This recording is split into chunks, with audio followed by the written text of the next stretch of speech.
Think about the difference between these two words, drained and spent, taken and given. When I think of the word drained, I think of something that leaves us feeling at the end of it like our energy and our strength wasn't given, but somehow it was taken from us. It's usually like the unintentional consequence of doing something, some sort of task or thing that we don't enjoy, that we don't feel like we're very good at. And at the end of it, we just feel drained. Now, without pointing to the person that is the cause of your draining, how many of you have ever felt drained before? Sure. But think about this. Have you ever felt spent before? Meaning, you gave and you gave and you gave. You did and you did and you did. You served and you served and you served. And at the end of it, sure, you were tired, you were wore out, but you would definitely not describe it as drained. You would say, whew, I felt spent. You ever felt that way? What is the difference? Here's the difference. One is intentional. One is a choice. The other is unintentional, and it's often taken. It's the picture of, imagine like a water bucket, and there's a hole in the bucket, and unintentionally, as you're walking around with that water is leaving. It's being drained. That's the image of being drained. But this idea of being spent and given is the water bucket intentionally filled up, then carried over to that plant, and it is intentionally given to bring life and energy, and it is being poured out. Could it be that as Jesus people, we are not just sent people, but we are sent people to be spent for people? Blessed, broken, and given. I want to invite you to grab that outline out of your program as we look at this last word today, given. This is week 3 of a series that is based on a great book. If you look at the bottom of your outline, there is a book there called Blessed, Broken, and Given that we're basing this series on. If you enjoy it, I'd encourage you to pick that book up. But here's today's big idea as we wrap this up. The big idea is simply this, that every time Jesus took bread in his hands, he blessed it, he broke it, and he gave it. And our blessedness and our brokenness must result in givenness. Write that in there. I just want to take a quick moment, welcome everybody online, any of our other congregations that are joining us. Thank you for being a part of this with us today. Now, if you're just joining us on week number 3, this series is based on the idea that when we read the New Testament and we look at the life of Jesus, every time he took bread in his hands, he did those 3 things. He blessed it, he broke it, and he gave it. And we've been exploring what does that mean as a metaphor for our lives. If Jesus was blessed and broken and given for us, how can we be blessed and understand our brokenness? And then the reality of our givenness is what we're going to talk about today. And you see this in the Gospel of Luke. There's 3 instances where Jesus took bread in his hands. This very common, ordinary kind of staple of a diet in every culture. And Jesus did this when he fed the 5,000. Where there were just a few loaves of bread and some fish. Jesus took bread in his hand, he blessed it, he broke it, and he gave it, and he kept giving it and kept giving it. We see this, the second time is at the Passover meal, where Jesus kind of institutes and begins the very first communion. He took bread in his hands, he blessed it, he broke it, and he gave it to his first followers. And then we see it in this interaction after the resurrection, when Jesus finds 2 disillusioned followers walking away from Jerusalem on a road to a town called Emmaus. And Jesus shares a meal with them. And at that meal, he takes bread and he blesses it and he breaks it and he gives it. You see, bread in the hands of Jesus always became something more. It multiplied. It became a miracle. It meant more. It became more. And our lives in the hands of Jesus can be the exact same way. We can become more. Our lives can mean more. Our lives can accomplish more. In the hands of Jesus, we can become given. Now, if you're new to this church, you need to know that you are in a church where it's okay to not be okay. We are not given because we're perfect. We're not given because we are better.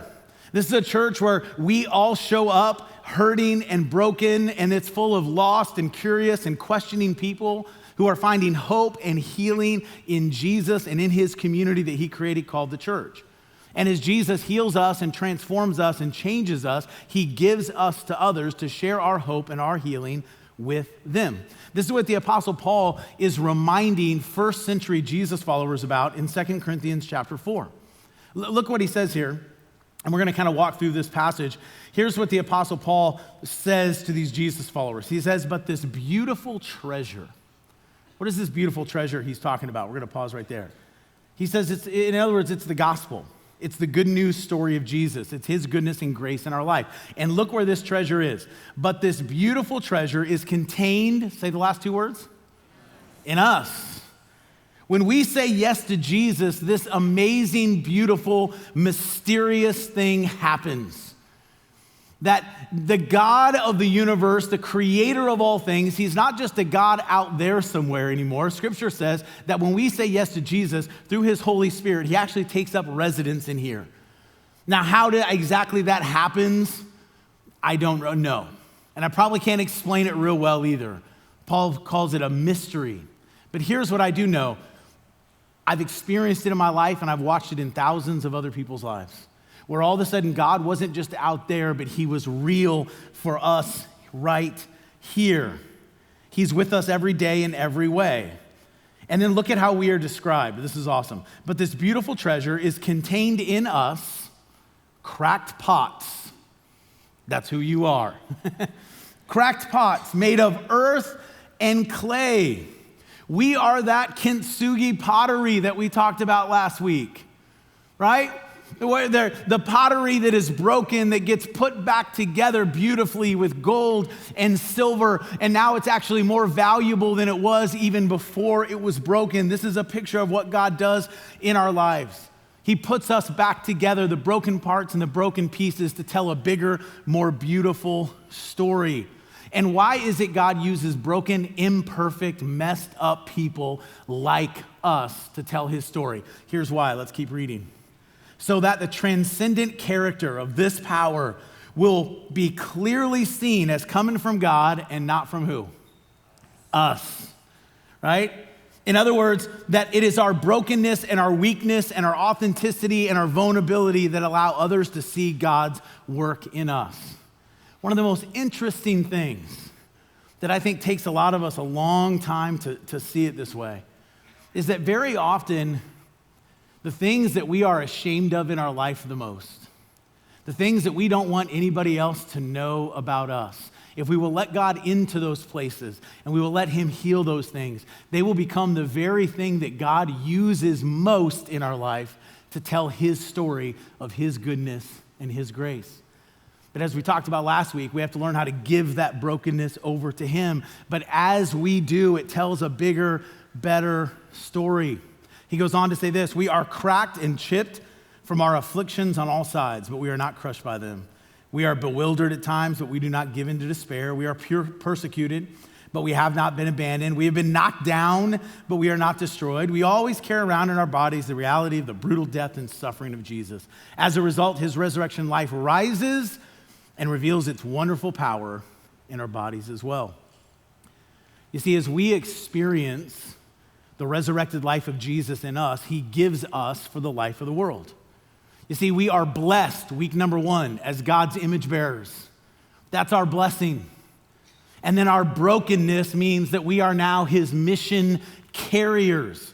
We are sent to be spent every day where we live, work, and play. Now, I know some of the pushback that some of you already have at this idea of today's talk is about that we are given for the life of the world. Some of you are like, dude, I don't have anything else to give, right? My life is already kind of so fast and so, busy, and so like there's no margin for me to volunteer or serve anywhere else, or there's no margin for me to give anything else. Like, I don't really have anything to give, any more to give. And hear me clearly, God is not asking for what we do not have. God doesn't ask you to give what you don't have. He's simply asking to use what we already have. Actually, think of it this way. Write this down. Let what you already have be what you give. That's the invitation of Jesus. He's not asking for something that you don't have. He's simply asking you to take what you do have and look at it as an opportunity to be given. In other words, consider what you already do every single day. And how can you turn that over to God? How could you give God every part of your day that's full of appointments and commuting and carpooling and school and classes and schedules and tasks? How can you take all of that you already have and let that be what you give? This is an invitation into seeing our everyday, ordinary life. Our life is common as bread. And it's an invitation to see it as an opportunity for it to be more in the hands of Jesus, for it to mean more, for it to accomplish more with what we already have, Jesus in us and through us every day in every way. This is at the heart of what Jesus told his followers that they would do. We're gonna look at one more passage of scripture, famous passage of scripture. Even if you're not a Bible or Jesus person, there's a good chance you've heard this first line. And it's some of the most famous words of Jesus in the greatest sermon ever preached, called the Sermon on the Mount. And Jesus told his first followers that something would happen to them, and it's the same thing that he wants to happen to his followers today. And here's how Jesus said it in Matthew chapter 5. Jesus said this: you are the, what is that word? Say it out loud. Light. You are the light of the world, a city set on a hill that cannot be hidden. What Jesus is describing here, we're going to pause right there, is incredibly significant. It's that mysterious, amazing thing again, is what Jesus is referring to. It's what we actually are going to celebrate in Christmas. Just less than, what are we, probably six weeks away or so, right? That's crazy. Some of you already have your Christmas tree up. You're not supposed to. All right, I just want to put that out there. There are rules. This is November. This month is about Thanksgiving. Let's give it a whole month, friends. All right, some of you are moving ahead too quickly. Like, for instance, I came home the other day from work, and I got home, and I noticed my kids were all outside or at practices running around, and my wife was doing some stuff in the house, and she's carrying her phone with her, as she does very often, with music on. But I noticed something different about that music. You already know. She's playing Christmas music.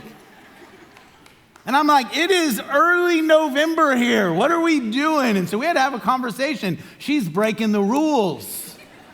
You play that after Thanksgiving. And then she looked at me and said, I don't follow your rules. And I said, oh yeah, I forgot how this works. Thank you for reminding me. None of that was in my notes. What the heck are we talking about here? Okay, yes, Christmas. Here's what we're talking about. That at Christmas, we celebrate that Jesus, the light of the world, came into our world. And what Jesus said, this miraculous, mysterious, amazing thing happens, is that when people say yes to him, Jesus, the light of the world, his light comes into those people's lives. And now they are meant to be light for the world. This is what Jesus is describing here. This amazing, beautiful, mysterious thing where the light of the world, Jesus, takes up residence through his Spirit in us. And then now we are meant to be light, to take Jesus' light with us everywhere we go. Look what he says here. He goes on to keep writing. Jesus says, nor do people light a lamp and put it under a basket, but they put it on a stand, and it gives light to all in the house. In the same way, let your light shine before others, so they may see your good works and give glory to your Father in heaven. Jesus is saying, take what you already have. Take where you already go. Take what you already do and look at it as an opportunity to be given. Look at it as an opportunity to be light. And I want to show you how this works, because I think we hear those words of Jesus, and I think maybe because of things that we heard people say, or maybe how we were taught, or just our own ideas, that we make this way more difficult than it really is. I think we hear this idea of like, whoa, I gotta be light, I gotta be given. And it's as easy as just taking every single part of our day and saying, Jesus, just help me through your Spirit and your power in me. Do that in every day, in every way. And so I want to show you that you have the opportunity to be light. You have these multiple, let's use the language from that verse. You have multiple lampstands, if you will. Multiple places that you step into regularly, every day, every single week. And every single one of those, if you look at them as opportunities to be given for the life of the world, they're opportunities to shine the light of Jesus. And so what are those? Here's how easy this is. First one is this, is that every single one of us have a story. Your story is an opportunity to be light for the world. All parts of your story. Every one of us, there are good parts of our story. There are things that we celebrate. There are things that we look back on our life and say, wow, look how God was with us. But probably every single one of us have difficult parts of our story, hurtful parts of our story, decisions that we made that we wish we could take back, or things that were done to us. And God wants to be in the middle of all parts of our story. And he can use it, and he can redeem it, and he can turn it for good. You have a story, and it is completely unique to you. This is November, and so it's kind of the month of thankfulness and gratitude. And as a kind of practice of gratitude, I decided to do something this month, which was I wanted to write as many thank you notes to the contributors and the people that just give so faithfully and serve so faithfully in our church. And so I just decided how many of these could I do by Thanksgiving? And so in the month of November, every week, I've been writing and signing, and I think I'm up to close to 300 notes now that I've sent out to many of you. But here's what that practice did for me. As I would sit in my office, and the envelopes were all pre-addressed with the names of the household or the family on there. Probably half, over half of those are people that I just didn't recognize their names. I knew your stories. I knew that some of those names, as I got those cards and looked at their name and began to pray for them as I signed that note or wrote a little note in there, is some of those people, I know their stories, they lost a spouse this year. Other people have gone through a divorce. Others have had struggles significantly with one of their children. Others of them have had health battles that they didn't expect, that they didn't see coming, that we have been praying for, but the outcome hasn't gone the way that we have all hoped and the way that we have prayed. Others of them have been in financial crisis or stresses. Others of them, as I looked at that, they are people who I know overcame addictions in years past and are faithfully walking with Jesus. And as I looked at those, here's what I was overwhelmed by as I wrote those notes and I signed those cards and I thought about you and I thought about the stories in our church. Here was my takeaway. We have such amazing people in this community. We have such amazing people that, as Scripture says, are trophies of God's goodness and grace. That even though things in our lives often don't always turn out the way that we hope and the way that we pray, these people, they've seen God in the middle of some of the most difficult things in their life. And they've experienced God's goodness. They are that kintsugi pottery, like living it out. And it filled me with gratitude to say, wow, God, I'm so grateful to be a part of a community where we can all be honest about every part of our story. The good, the bad, the difficult, the challenging, that we can all just be honest and see and experience God in our story. And when we live authentically with our story, here's what it does. It shines light to our world. And it lets people know that God can be with them in the middle of the difficult, dark parts of their story as well. You have a story. Will you let God's light shine through your story? Another place that we all have an opportunity to step into and let our light shine is our neighborhoods. Our neighborhoods. We tell you all the time in this church that where you live is not random or accident. That you should not look at that house you bought or that apartment that you picked or that dorm that was chosen for you as just random. You need to look at that as you live there on assignment from God. That you are placed there to be light to the people that He brings and that He puts around you. Where you live is a lampstand, and it's an opportunity to shine the light of Jesus. And so here's a question that we asked ourselves in our last series that I want to remind us of again. How can you be for your neighbors? How can you be with your neighbors? And how can you serve your neighbors? Because when you do that, it's an opportunity to be light. Another lampstand Another way that you can kind of step into and say, how can I be light in our world, is through your finances. This is actually what our Christmas offering is all about. It is a way for us collectively as a community to say, we are going to give over and above our regular giving, and we are going to be generous so that this next year, the light of Jesus can shine through these partnerships and these projects throughout the year. That's what our Christmas offering is all about. Our Christmas offering is all about us having the opportunity regularly to feed the hungry, to build homes for the homeless, to care for the orphan, to serve the oppressed. And when we are doing that, what are we doing? We are being given. We're saying we as Jesus people don't want to think of our resources like everything that comes to us is for us. But we are blessed to be a blessing. We are going to let our light shine together. Another lampstand that you have that you step into regularly, many of us, is our work. And the way that we let our light shine, this one I got to turn on underneath there we go,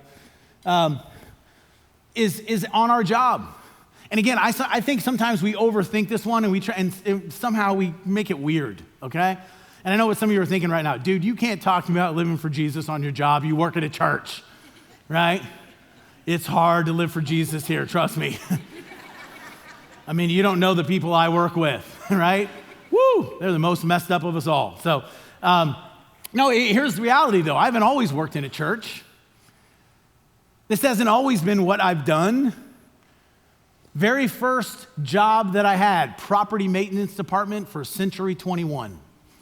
That was what I did, which meant I painted and I mowed grass. That's what that meant. It sounded more prestigious when I said it the other way. But that was one of my first jobs. And it was a summer job in high school. It was a summer job that I continued to do in college. And I remember then going to that job, and it was an opportunity for me to say, okay, who am I going to be in this workplace and in this space? And every one of us have a choice to be light. And again, I think we make this sometimes way too weird, way too grandiose.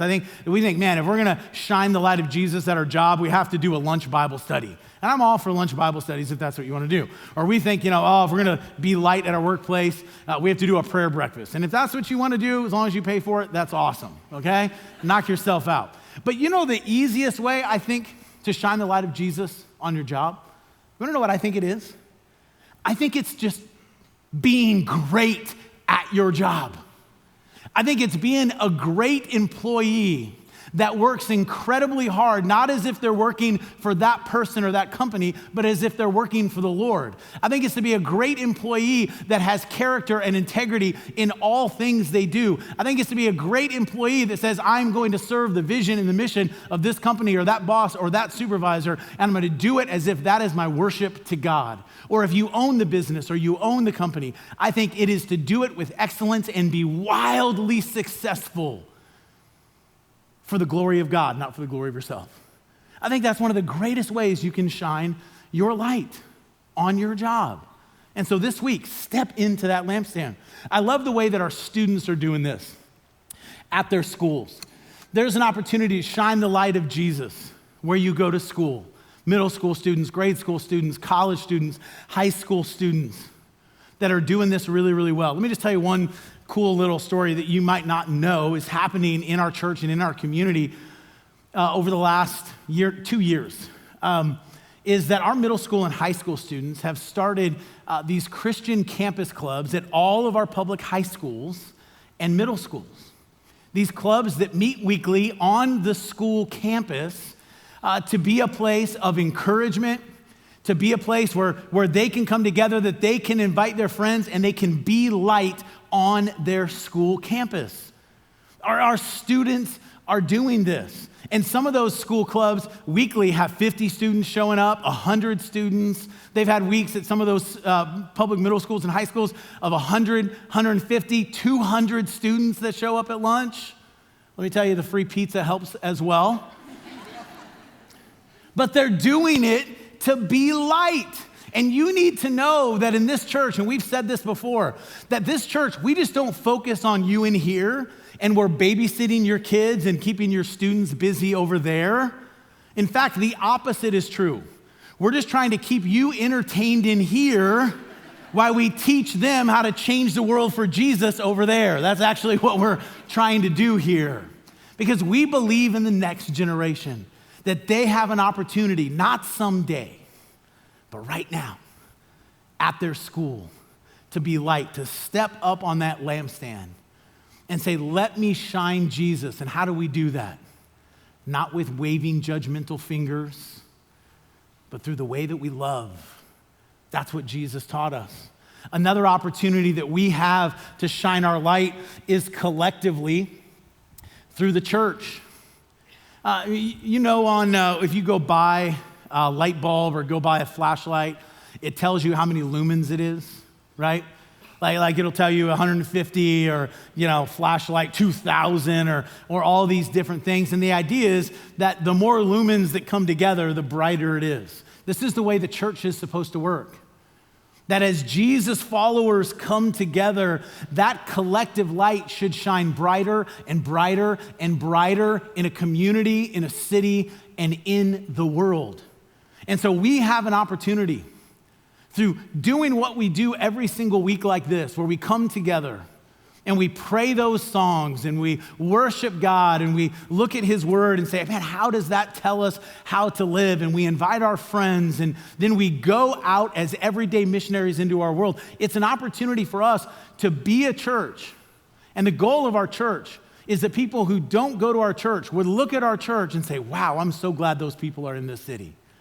I might not believe what those crazy Eastlake Church people believe, but I'm sure glad they're here. That our city would be better because we are here. And so it's an opportunity for us. And then here's the last one, our relationships. There we go. Every single one of us have this web of relationships. People we used to go to school with, people we used to work with, people who used to be our neighbors, family members. They're gonna come over to our house for weeks at a time over Christmas. We're so excited about. Right? Every one of these relationships are opportunities for us to shine the light of Jesus, to view ourselves as being given for the life of others, given for the life of the world. And here's what we need to understand. The light that Jesus gives us, it is meant to do some things in us and through us. Here they are real quick. Write these three things down. The first one is this, that our givenness is meant to illuminate the path to Jesus. When we take the light of Jesus and we use it in our story, at our neighborhood, through our finances, through our work, our school, in our church collectively, and through our relationships, here's what it does. It begins to illuminate the path to Jesus.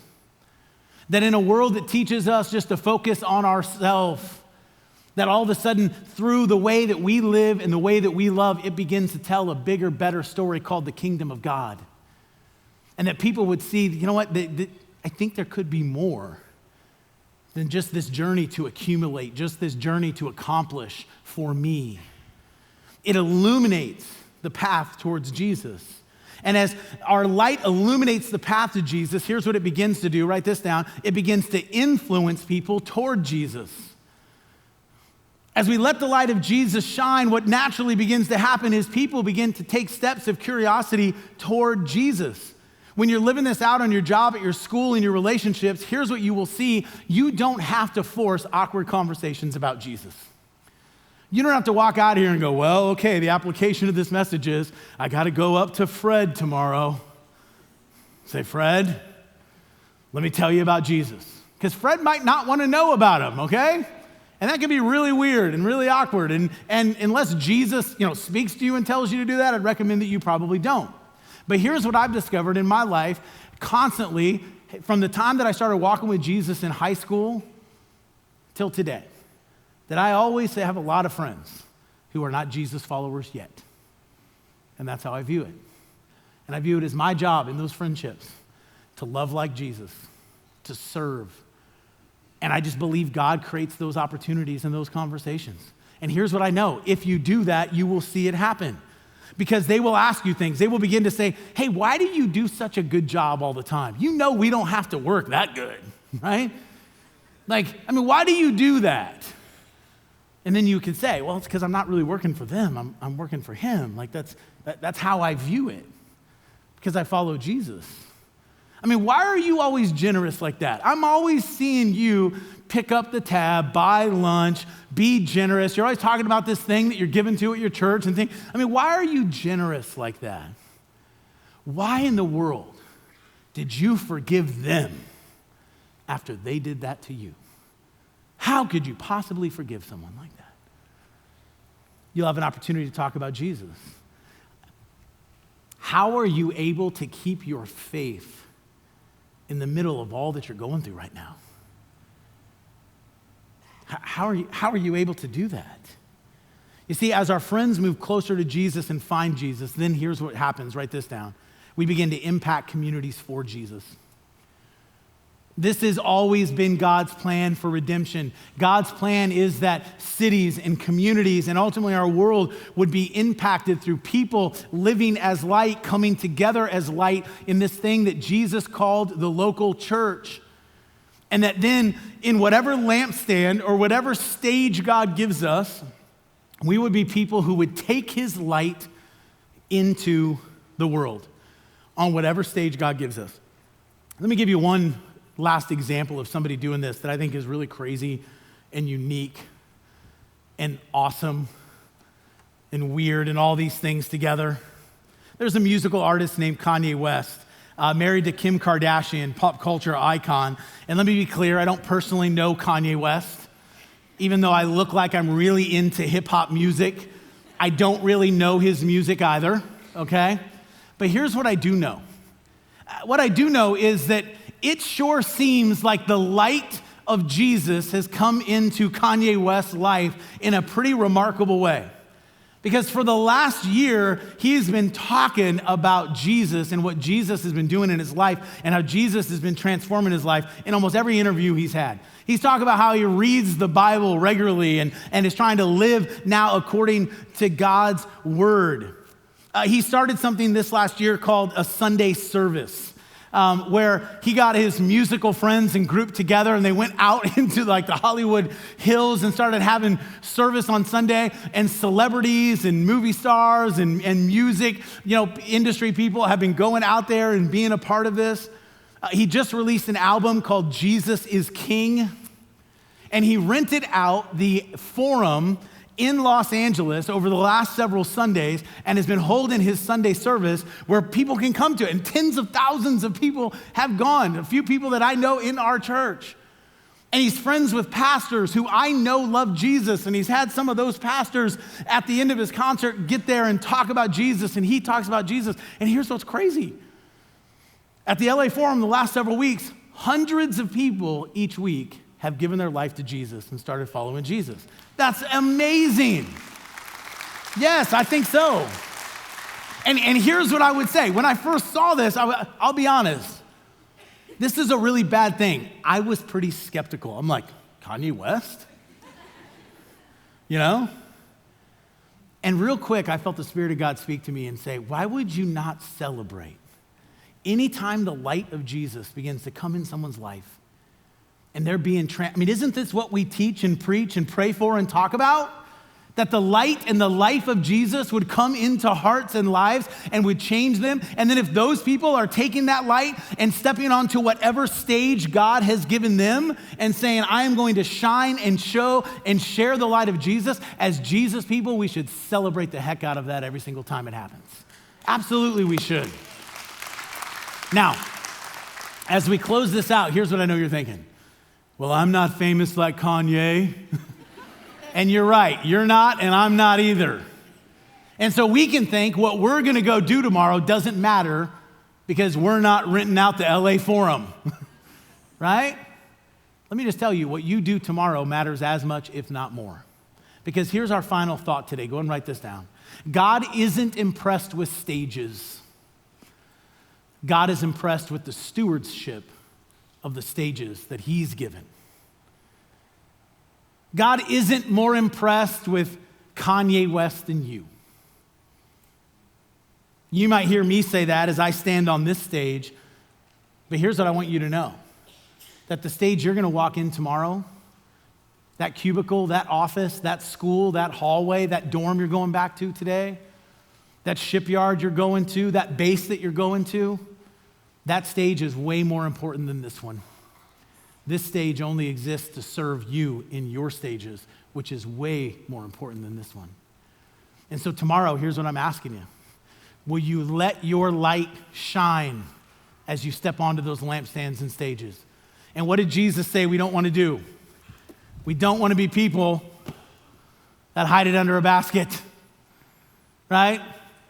This Jesus following thing, this isn't just a Sunday thing or a weekend thing or a when you do devotions in the morning thing and then you're like, okay, now I go to work and I put all that Jesus stuff to the side. Don't hide it. Don't hide it this week. What did Jesus say? Let it shine. Let it shine everywhere you go, in every way.